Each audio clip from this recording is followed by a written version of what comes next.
Bandido. Ang kwento. Mula sa mahiwagang burnay. Mula sa mahiwagang burnay.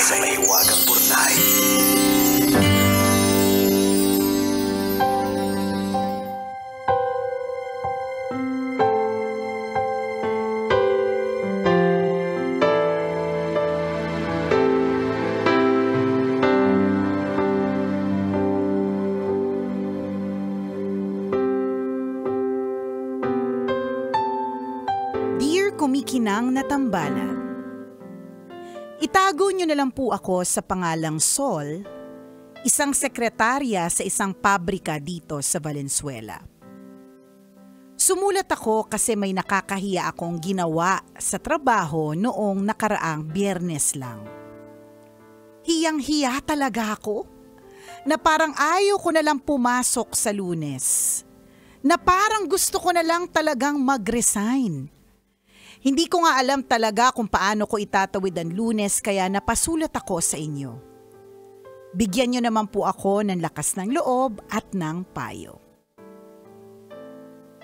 Ganito po kasi, bilang sekretarya, nagre-report po ako sa general manager ng planta. Lalaki po yung boss ko. Hindi naman po katandaan, early 40s lang.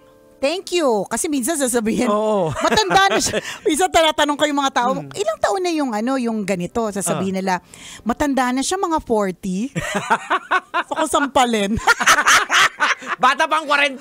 Bata pa! O yan. Hindi naman po katandaan, early 40s lang. Dahil si boss po ang head ng buong pabrika, lahat po ng departments nakikipag-coordinate sa kanya. Madalas may mga meeting, may mga report. Pero lahat ng nakikipag-coordinate kay Sir, syempre, dumadaan sa akin. Madalas tambak ang trabaho ni Sir. Masipag naman siyang pumasok pero sa dami ng gawain, laging nagmamadali para mabilis matapos. Kaya naman kung mag-usap kami, laging shortcut. Nasanay na kami sa abbreviations. Kunwari, kapag may meeting siya at di pa alam kung saan, TBD o to be determined. O kaya may deadline kapag sinabing EOD, ang ibig sabihin, end of day. Kapag may sales manager na kailangan bumalik sa opisina dahil may meeting, RTO or return to office. Mga ganon. Para maiksi ang usapan, gamitan ng acronyms. Ganon din naman kami dito. OB, Ayan. OT, yan, mga ganyan. Pero ganito kasi. Ang maganda po kasi sa boss ko, kahit napaka-busy, palabiro. Okay. Lalo na kapag Biyernes. Kapag Biyernes po, masayahin yung boss ko. Hindi na masyadong seryoso. Siguro kasi last working day of the week, tapos pahinga na.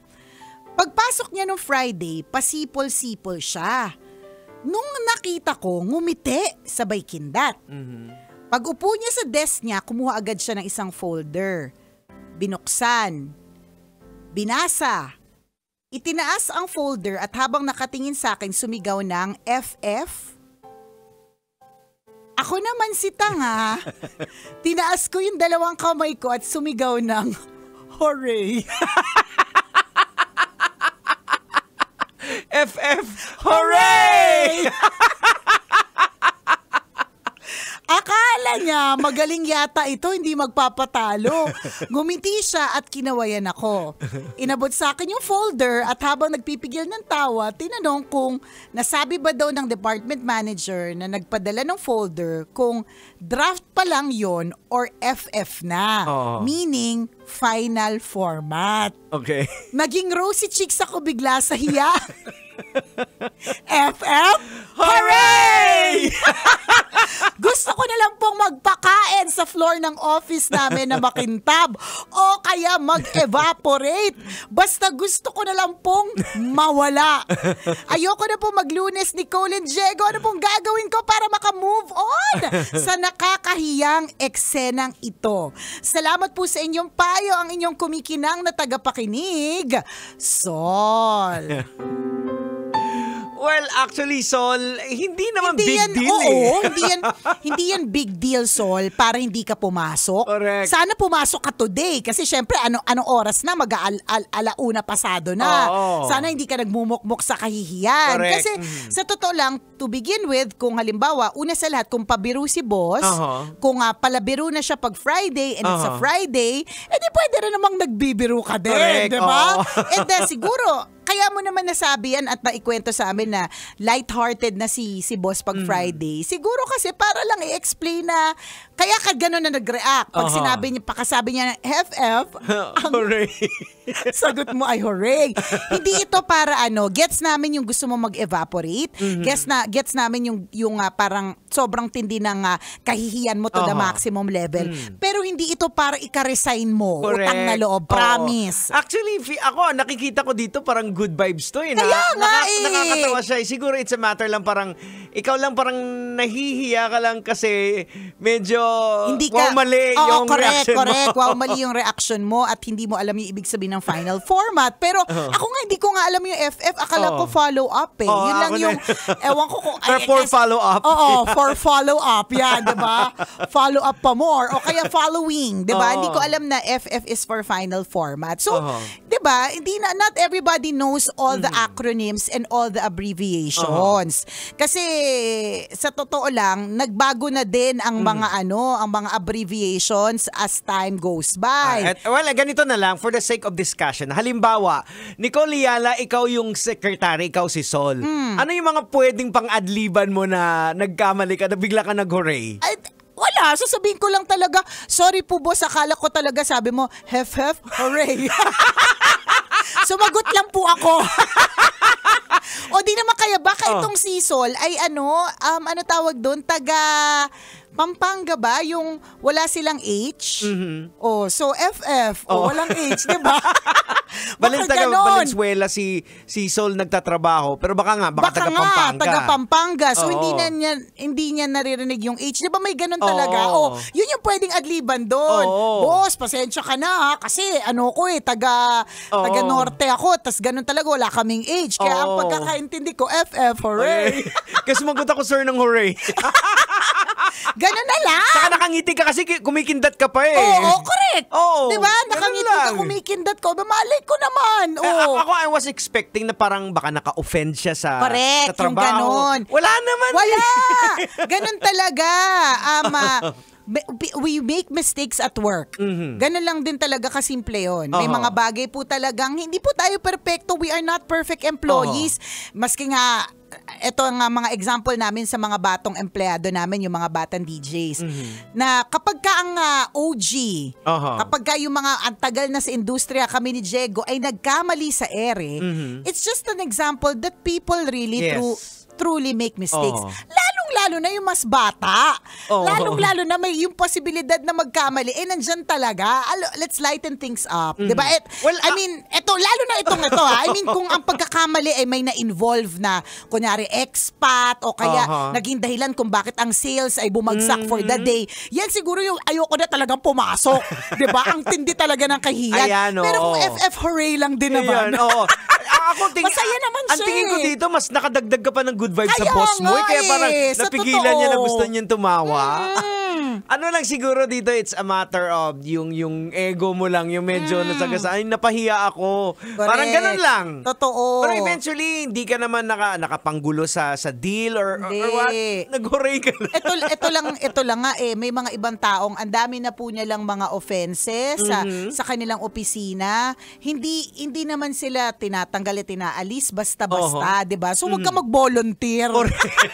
Hindi ka naman nagsinungaling. Wala naman talaga, 'di ba? Sabihin ko lang ng hooray. Masayahin ka lang din talaga. Na kapag nakakarinig ka ng FF, 'di ba? Basic na sa'yo ang sagot ay hooray.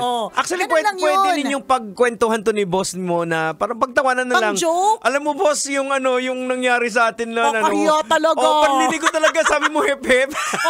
Or di naman kayo sabi mo, boss, alam mo, sa sobrang kahihiyan ko, shinare ko po sa tambalan.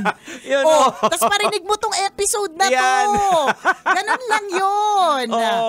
Nothing to worry, Sol. Wala. Meron nga akong mga kakilala Akala ko naman, inupuan mo si boss Meron ako kakalala Totoo. no Christmas party no nakainom si sekretary ang tatahi-tahimik. Oo. Anong ginawa? Nag-lap dance kay Nag-lap Dos. dance kay boss. Pumasok pa rin naman the next day, di ba? Ano lang yan, ganun lang talaga. May mga ganyan talagang mga eksena sa opisina na hindi natin inaasahan. And ulitin lang namin, yung experience mo is nakakatawa. Correct, Hindi ito ikinapahamak ng kumpanya. Ayan. May mga funny moments din talaga na nangyayari dito sa trabaho eh. Ikaw ba may aalala ka na funny mo? Parang wow mali moments mo sa sa trabaho. Siguro, top of mind, yung ang dami ko sinabi, naka-off pala yung mic. Nung medyo bata pa ayun. ako. Ang dami ko sinabi, pil na pil ko pa, di ba?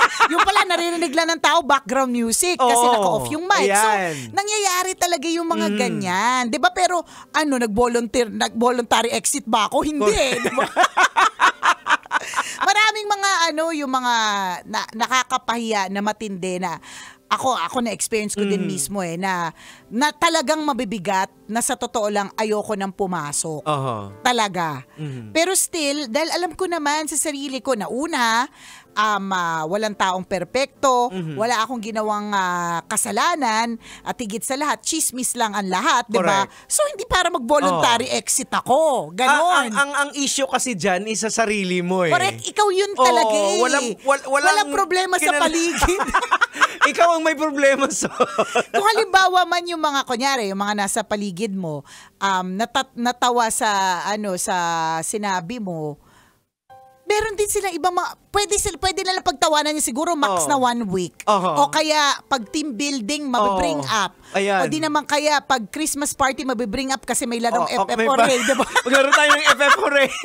Baka nga ikaw pa mag-host, diba? Yun lang yun siya. Pero may yung mga kaopisina mo, pwede kang pagchismisan, pwede kang pagtawanan, pero at the end of it all, meron din po silang trabaho na kailangan nilang asikasuhin. It's not all about you. Correct. Hindi nakakabawas ng ganda niya, Sol. Hindi. Hold your head up high. Lalong-lalo na kung alam mo naman sa sarili mo na you're learning the ropes. Tapos, alam mo sa sarili mo na ginagawa mo yung best mo.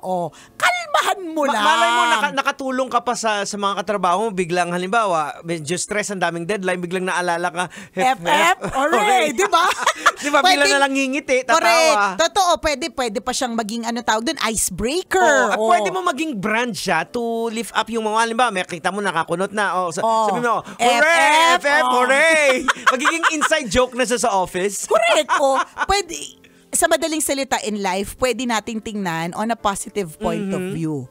Lalong-lalo na yung sa'yo. I mean, dun sa mga iba na matitindi yung pinagdadaanan nila, mahirap talagang tingnan yung positive. Pero yung sa'yo, ang dali. Ang dali. Kalmahan mo lang. Ano lang to? Sa sarili mo lang to eh. Kalmahan mo lang. Siguro baka perfectionist siya. Workaholic. Actually, wala sa kinalaman sa trabaho. Kung ako iniisip ko, saan ba dito nanggagaling yung feeling niya na... Feeling ko kaya siya ganyan. Parang kasi, napahiya. Feeling niya napahiya siya. Tsaka parang baka perfectionist kasi siya. So gusto niya maayos siya sa lahat ng trabaho niya. So na hindi siya nagkakamali. Na alam niya ibig sabihin ng FF, yung mga ganon. Kaya siguro ganyan yung battle within herself, 'di ba? Pero kalmahan mo lang, hindi ka perfect. Ganon talaga, people make mistakes. Even those na nasa kumpanya for so many years, they also still make mistakes. So kalma ka lang. Ayan, siguro it's a lesson for you to learn na gawin mong chillax, parang tinuturuan ka ng sitwasyon na may medyo have fun din sa office. Pag nagkamali ka, minsan, kinakailangan mo na din tawanan. Kasi unang-una, again, hindi siya nakaapekto sa trabaho. Wala siyang kinalaman. Correct. Wala. Kaya kalmahan mo lang. Yung sister-in-law na si Ate Ming Tinyana, akala niya, F-friend. Alam mo na. Ay, diba? Actually, nung una, yan din yan isip, hindi ko lang sinabi on air. So, sinabi ko lang, ang FF is follow up, following, di ba? Pero, ang isa din sa mga alam ko din is parang fubu, parang ganon. Parang tumaas ka ng kamay ka agad-agad. Yes, sir, ako, sir. Kaya ganon. Oo. Hindi Anong sinagot mo? FF? Hooray! Actually, yun nga yung una ko naisip Nung nagsabi si boss, di ba parang mapalabiru si boss sa sinabi niya FF. Akala ko parang ang eksena mo is, sir, anong oras? Kailan? Ayan, oo. Diba? Or it could be yun talaga ang ibig sabihin ni boss, tapos ikaw nagkamali ka na parang hooray ang sagot mo. Hooray ka, parang ibig sabihin pumayag ka doon. Oo, pwede gano'n, Oo. no, 'di ba? Kaka-overthink, gawin mo na lang joke kasi in the first Ayan. place hindi mo naman talaga alam. Oo. We don't know everything, mga kabisyo. Oo. Ha? Kalmahan mo lang.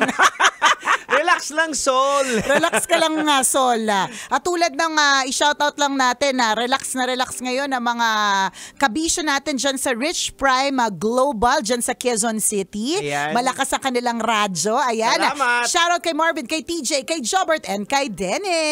Ayan, salamat sa inyong pakikinig. Salamat. Lahat tayo sabay-sabay. FF Hooray! Okay lang yan, Sol. Oo. Huwag ka mag-voluntary exit dahil dyan. Oo. Again, marami nga dyan sa opisina, mas matitindi yung kanilang Oo. pagkakamali. Yung sa'yo nga, joke na Correct. Mhm. Wala namang nangyari sa office Wala nga eh. Wala talaga. Sa'yo lang yan. Correct. And in life, there will only be lessons to be learned. Oras natin, 1:39. Ako pong kumikinang na ulo, Diego Bandito. At akong kumikinang ina mo, Nicole Yala. Kailangan pa bang i-memorize yan? Basic!